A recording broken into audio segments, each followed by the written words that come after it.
श्री महाभारते खिल्ल भागे सप्तषष्टमो अध्याय में श्री कृष्ण के पूछने पर सत्यभामा का उन्हें अपने रोष एवं खेद का कारण बताना।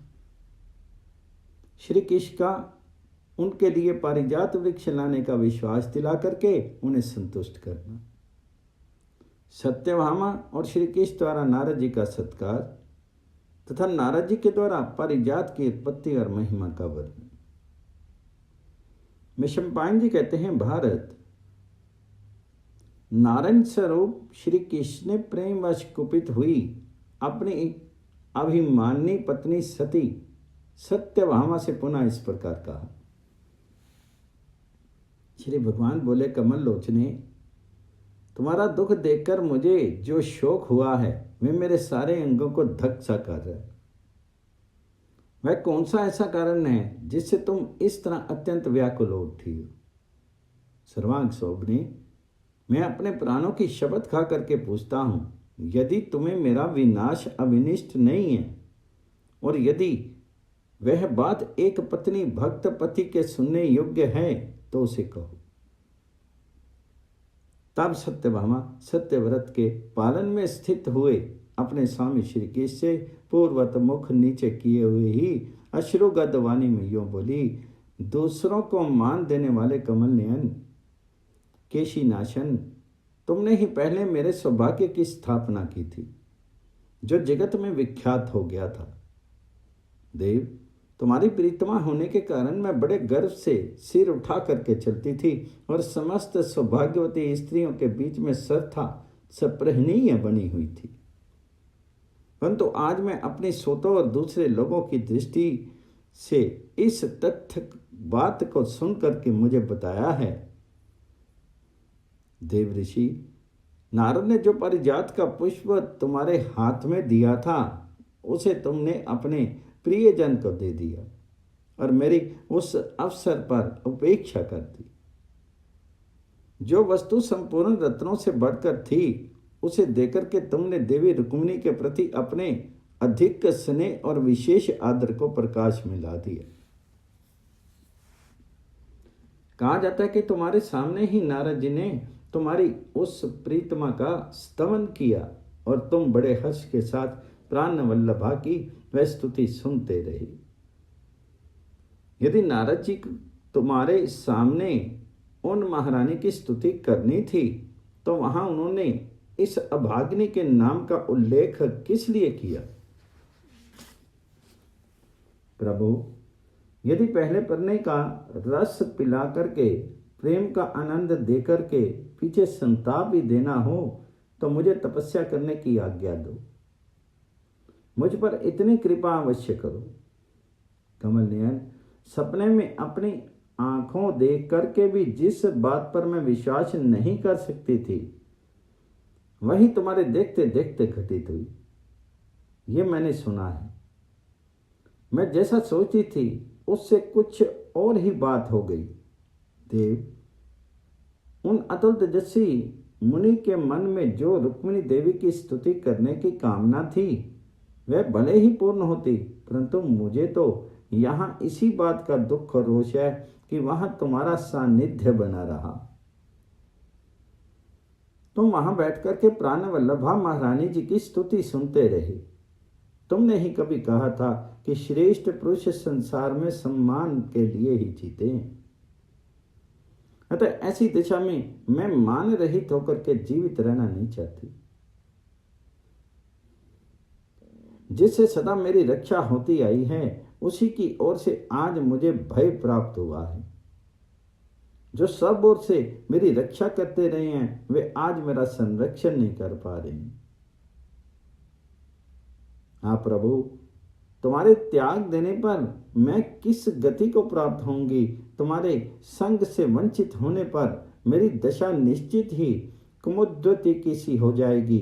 वैसे कुमुदनी चंद्र किरणों का स्पर्श न पार करके मुरझा जाती है, उसी प्रकार वही दशा मेरी भी होगी। मानद, पता नहीं मैंने मोहवश ऐश्वर्यशाली देवताओं का कौन सा प्रिय और अप्रिय किया था जिससे मैं आपकी प्रिया होकर फिर अप्रिया होगी। जब प्रिया होकर मैं अप्रिया होगी, तब वसंत कुसुमों से विचित्र शोभा धारण करने वाले इस रवैतक पर्वत का मैं पुनः कैसे दर्शन कर सकूंगी। आपके द्वेष का पात्र तथा दुर्भाग्य से दूषित होकर मैं कोकिल की काकली से मिश्रित फूलों की सुगंध लेकर के बहने वाली यहाँ की पवित्र वायु को कैसे सेवन कर सकूं।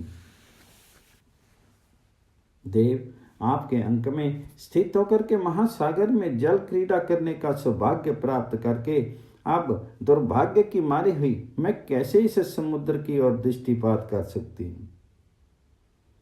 तुम जो मुझसे ये कहा करते थे कि सत्राजित कुमारी, तुमसे बढ़कर मेरी प्रिया दूसरी कोई स्त्री नहीं, इसे ठीक समझो। तुम्हारी वे बातें कहाँ हैं, अथवा अब कौन उन बातों को याद करेगा। जब तुम मेरा सम्मान करते थे, तब मेरी आनंददायिनी सास मुझे बड़े आदर के साथ देखा करती थी। अब तुम्हारे द्वारा अपमानित हुई सत्या रानी को वे निश्चय ही दुर्भाग्य से दुर्बल हुई देखेंगी। मानद, मेरे अत्यंत स्निग्ध गूढ़ प्रेम से क्या लाभ, जबकि देव स्वरूप तुम सदा मुझे दूसरे लोगों के समान भी नहीं समझते। शत्रुदमन, मैं नहीं जानती थी कि तुम इतने कपटी और धूर्त हो। आज तुम्हारा स्वरूप समझ में आया है। तुम मेरी सोच का पक्ष लेने वाले चपल और मुझ जैसी भोली भाली अबलाओं को ठगने वाले हो। देव, तुम सर वरण चेष्टा और आकृति के द्वारा यत्न पूर्वक अपने असली स्वरूप को छिपाए हुए थे, किंतु चोर, आज तुम पहचान लिए गए। सोच के पक्षपाती तुम केवल वाणी मात्र से मधुर हो, वास्तव में बड़े ही शाठ हो। इस प्रकार ईर्ष्या के अधीन हुई सत्ताजित कुमारी अभिमानी देवी सत्यभामा को सांत्वना देते हुए भगवान श्री कृष्ण ने कहा, कमल लोचने, प्राणेश्वरी, प्रिय, ऐसा मत कहो। अब इस विषय में बहुत कहने से क्या लाभ, तुम मुझे अपना ही समझो। देवी, अनायासी महान कर्म करने वाले नारद मुनि ने मेरा प्रिय करने के लिए वह पारिजात का फूल रुक्मिणी के सामने ही मेरे हाथ में दिया था। उसे मैंने उदारतावश और रुक्मिणी के अनुरोध से उसके हाथ में दे दिया था, इसमें संशय नहीं है। पवित्र मुस्कान वाली प्रिय, यदि तुम्हारी दृष्टि में ये अपराध है तो तुम मेरे इस एकमात्र अपराध को सह लो और मुझ पर प्रसन्न हो जाओ। अत्यंत कोप में भरी हुई प्रीत में सुश्रोणी, यदि तुम पारिजात के फूल ही चाहती हो तो वह तुम्हें अवश्य दूंगा, ये मैं तुमसे सत्य कहता हूं। वृक्षराज पारिजात को स्वर्ग से ला करके जितने समय तक तुम चाहोगी उतने समय के लिए तुम्हारे घर में स्थापित कर दूंगा। भगवान श्री कृष्ण के ऐसा कहने पर हरिवल्लभा सत्यभामा बोली, अच्युत, यदि इस प्रकार उस वृक्ष को यहाँ लाया जा सके तो मैंने ये रोष त्याग दिया और मेरा सुख कई गुना बढ़ सकता है। अधोक्षज, उस दिशा में मैं समस्त भाग्यवती स्त्रियों में सबसे अधिक गौरवशालिनी हो जाऊंगी। तब जगत की उत्पत्ति और प्रलय के कारण भूत अनुपम देवता भगवान मधुसूदन ने उनसे कहा, अच्छा, तो तुम्हारा रोष शांत करने के लिए यही सर्वोत्तम उपाय है। युद्ध में विजय पाने वाले जनजय जब श्री कृष्ण ने तथास्तु कहकर के उसकी प्रार्थना स्वीकार कर ली, तब सतपुरुषों की इष्ट देवी और कंस नाशन श्री कृष्ण की वल्लभा सत्यभामा बहुत संतुष्ट हुई।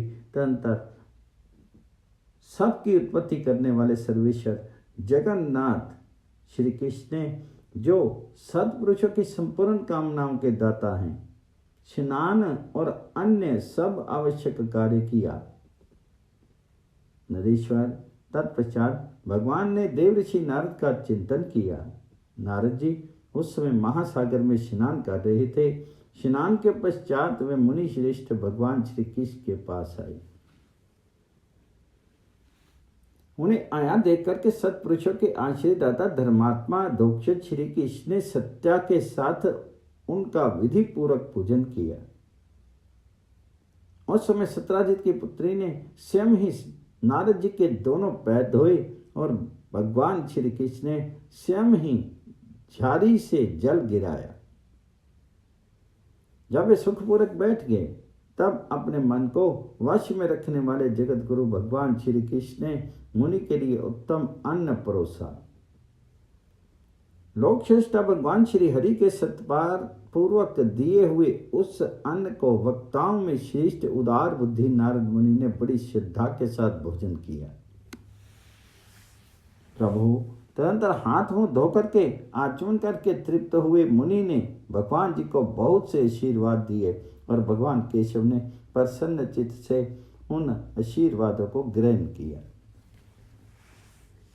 तत्पश्चात नारद जी अपने चरणों में प्रणाम करने वाली कमल नैनी सत्राजित पुत्री सत्यभामा देवी से भीगे हुए दाहिने हाथ को फैला करके बोले, देवी तुम इस समय जैसी हो वैसे ही पतिव्रता सदा बनी रहो तथा मेरे तप के बल से तुम विशेष सौभाग्यशालिनी हो। मुनि प्रवर नारद जी के ऐसा कहने पर हरिप्रिया सत्यभामा महान हर्ष से उत्फुल्ल हो उठी। उस समय मुनिवर नारद जी से आज्ञा लेकर के अपर में पराक्रमी बुद्धिमान श्री कृष्ण ने भी यज्ञ शिष्ट अन्न का भोजन किया। तदंतर आवश्यक कृत्य करके सत्यभामा ने भी पति की आज्ञा से अपने घर के भीतर प्रसन्नता पूर्वक प्रवेश किया।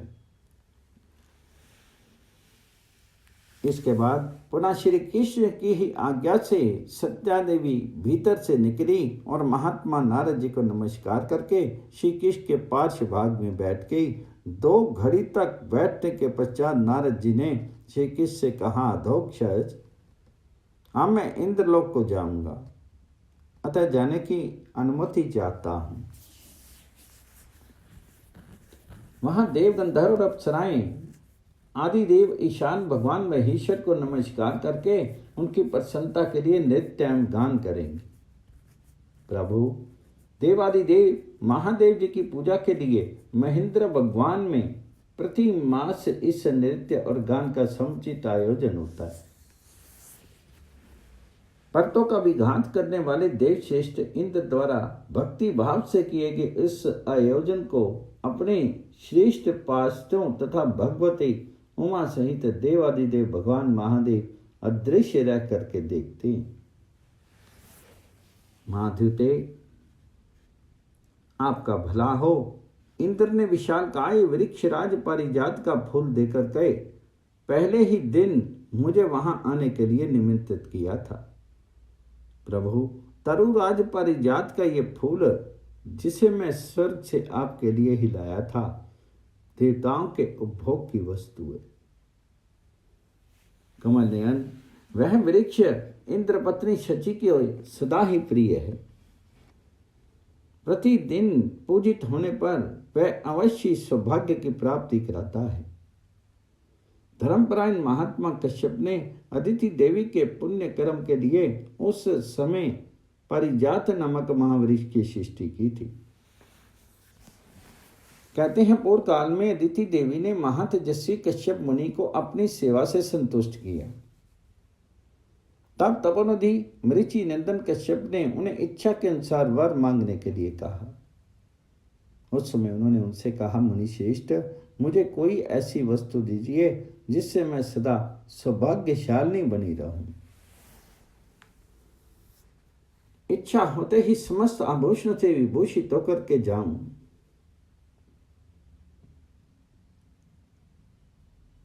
तपोधन मुझे मनवांछित गीत और नृत्य प्राप्त होता रहे। तपोनिधे मैं सदा कुमारी सी ही बनी रहूं और निर्मल शोक रहित पति भक्तिमती एवं धर्मशीला हूं। तब मुनीश्वर कश्यप ने अदिति का प्रिय करने की इच्छा से पारिजात की सृष्टि की, जो संपूर्ण मनवांछित वस्तुओं को देने में समर्थ और नित्य सुगंध प्रद फूलों से भरा रहता है। वह सदा 3 शाखाओं से ही युक्त दिखाई देता है और अपनी शोभा से स्वरूप प्राणियों का मन हर लेता है। उसी महान वृक्ष में सभी तरह के फूल दिखाई देते हैं। देवताओं की कोई रूपवती स्त्री तो ऐसे फूल भी धारण करती है जैसे मैं यहाँ लाया था। दूसरी उसके अनेक रूप वाले फूलों को ग्रहण करती है तथा तीसरी उस वृक्ष से केवल कमल जैसे फूलों को ही चुनती है। कश्यप जी ने मंदार वृक्ष से भी सार निकाल करके इस वृक्ष का निर्माण किया था, इसलिए यह तरुश्रेष्ठ पारिजात समस्त देव वृक्षों में उत्कृष्ट माना गया है।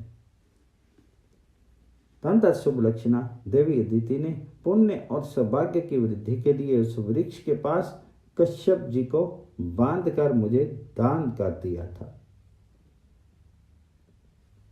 अदिति ने पुण्य के लिए कश्यप जी के गले में फूलों की माला लपेट करके उन मनस्वी मुनि को मेरे हाथ में दान के रूप में दे दिया था। उस दान का एकमात्र उद्देश्य था पुण्य की प्राप्ति एवं वृद्धि। उस समय मैंने निष्क्रिय मूल्य लेकर के तपोधन कश्यप को मुक्त कर दिया था। इसी प्रकार इंद्राणी ने भी सौभाग्य की वृद्धि के लिए मुझे इंद्र का दान दिया था। रोहिणी ने सोम का तथा रिद्धि ने धन दीक्ष कुबेर का दान भी इसी उद्देश्य से किया था। इस प्रकार वह पारिजात वृक्ष सौभाग्य प्रदान करने वाला है, इसमें संशय नहीं है। ये वृक्ष विष्णुपति गंगा के ऊपर प्रकट हुआ था, इसलिए इसका नाम पारिजात हुआ। मंदार के फूलों से विष से युक्त होने के कारण यह मंदार कहलाता है। जो लोग इसे नहीं जानते थे वे इसे देख करके कहने लगे को अप्ययम दारू, अर्थात ये कोई दारू है। इसलिए वे महान वृक्ष कोविदार नाम से विख्यात हो गया। इस प्रकार वह दिव्य वृक्ष मंदार, कोविदार और पारिजात इन 3 नामों से जाना जाता है, जिसका ये उत्तम पुष्प मैं लाया था। इस प्रकार श्री महाभारत के खिल्लबाग हरिवंश के अंतर्गत विष्णु पर्व में पारिजात हरण विषयक 6वां अध्याय पूर्ण हुआ।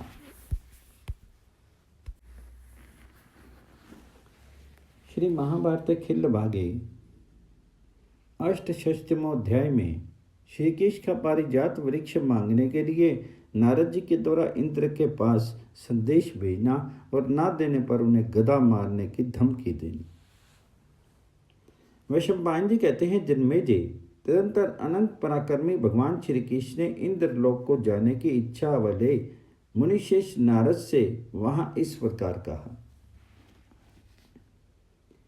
धर्म के तत्व को जानने वाले निष्पाप महर्षि, आप स्वर्ग में जाकर के वहां उत्सव देखने के लिए पधारे हुए बुद्धिमान त्रिपुर विनाशक देव रुद्र के सदस्यों पार्षद गणों का दर्शन करके मेरे शब्दों में पाक शासन इंद्र से मेरी एक प्रार्थना सुनाइएगा।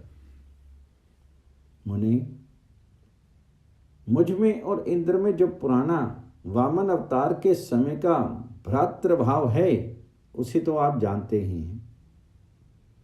उसी को सादर सामने रखते हुए उनसे इस तरह बात कीजिएगा जिससे मेरी ओर से आज्ञा देने का भाव प्रकट ना हो।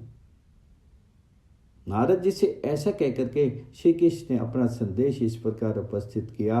देवराज, पूर्व काल में धर्माताओं में उत्तम मुनि श्रेष्ठ भगवान कश्यप ने देवमाता अदिति को सुख पहुंचाने के लिए जिस पारिजात वृक्ष की सृष्टि की थी वह सब वृक्षों में श्रेष्ठ है और दान में दिए जाने पर अत्यंत सौभाग्य और पुण्य प्रदान करता है।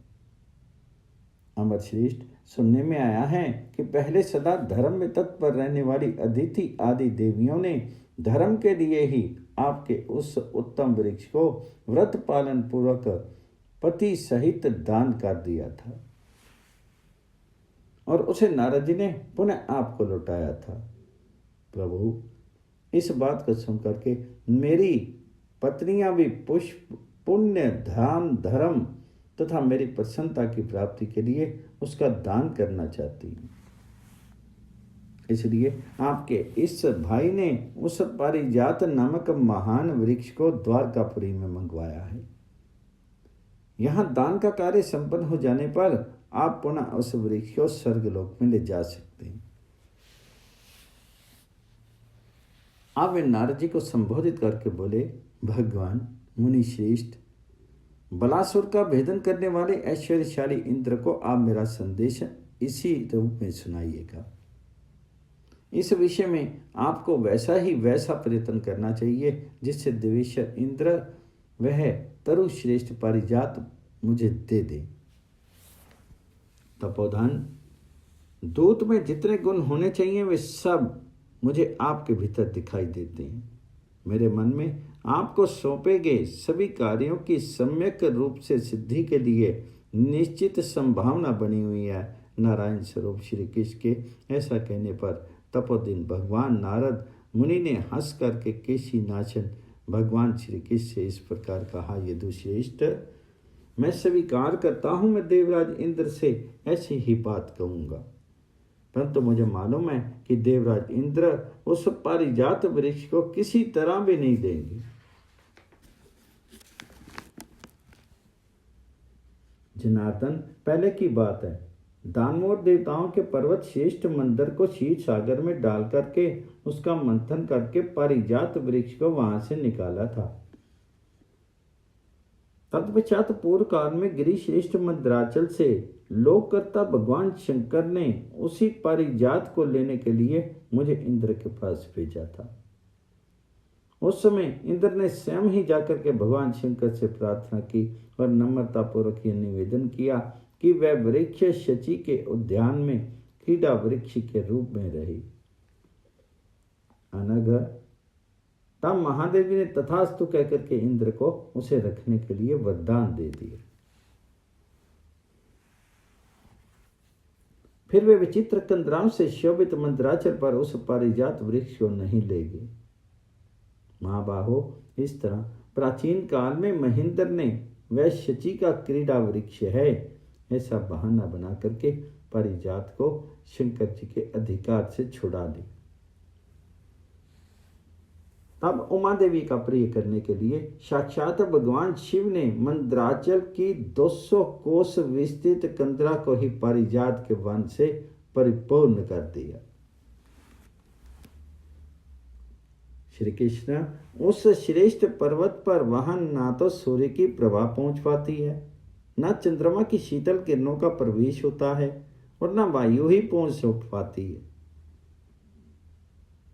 वहां गिरिराज नंदिनी उमा की इच्छा के अनुसार सर्दी और गर्मी होती है। महादेव जी के तेज से वह वन स्वयं ही प्रकाशित होता रहता है। यदुनंदन, महादेवी पार्वती, महादेव शिव, उन दोनों के गण तथा मुझको छोड़ करके दूसरा कोई उस दिव्य वन में किसी तरह भी नहीं जाने पाता। वहां के परिजात सब ओर से संपूर्ण मनवांछित श्रेष्ठ रत्न टपकाते रहते हैं। केशव, वहां देवादिदेव विश्वनाथ की आज्ञा से महात्मा प्रमथों के समूह उन रत्नों का उपभोग करते हैं। स्वर्गीय पारिजात की अपेक्षा उन मंदराचल वर्ती पारिजातों का फल और वन कई गुना अच्छा है। उनमें अभिमान, प्रभा और गुण सभी स्वर्गीय पारिजात से बढ़कर। केशव, वहां के प्रचुर गुणशाली वृक्ष मूर्तिमान होकर के उमा सहित भगवान शंकर की प्रमथ गणों के साथ सदा उपासना करते हैं। मंदराचल पर जो ये पारिजात के वृक्ष हैं वे भगवान रुद्र के तेज से युक्त, दुख रहित और सुख से संपन्न हैं। अतः गिरिराज कुमारी उमा को वह विशेष प्रिय हैं। एक समय की बात है, अंधक के नाम से प्रसिद्ध घोर महाबली और पाप पूर्ण निश्चय रखने वाला दैत्य, जो वरदान से मदमत रहता था, उस परिजात वन में घुस गया। वह वृतासुर से 10 गुना बलवान और समस्त प्राणियों के लिए अवध्य था, तो भी वहां शत्रुघाती देवादिदेव महादेव ने उसे मार डाला। देव कमलनयन, इस प्रकार दुख के साथ कहना पड़ता है कि सहस्त्र नेत्र वाले इंद्र आपको परिजात नहीं देंगे। ये मैं आपसे सच्ची बात कहता हूँ। श्री कृष्ण वह श्रेष्ठ वृक्ष हित साधन की शक्ति से युक्त है। वह शची देवी तथा महापरक्रमी इंद्र को संपूर्ण मनवांछित पदार्थ देता रहता है। श्री भगवान बोले, मुनि, पूर्व काल में बुद्धिमान महादेव जी शची के कारण उस वृक्ष को जो मंदराचल पर नहीं ले गए, वह उनका कार्य ठीक जचता है। वे समस्त भूतों के लिए ज्येष्ठ लोक श्रेष्ठा, जगत की उत्पत्ति के कारण और अविनाशी परमात्मा हैं। उन्होंने बड़े छोटों की जो लोक मर्यादा उसके अनुरूप ही कार्य किया, ऐसा मेरा विश्वास है। परंतु भगवान मुनि श्रेष्ठ, मैं तो बलासुर विनाशक देवेंद्र का छोटा भाई हूँ, अतः जयंत की भांति उनके द्वारा श्रद्धा लाड प्यार पाने योग्य हूँ। तपोधन, आप बहुतेरे उपाय करके ऐसा यत्न करें जिससे हम लोगों में प्रेम बना रहे, क्योंकि आप ऐसा करने में समर्थ हैं।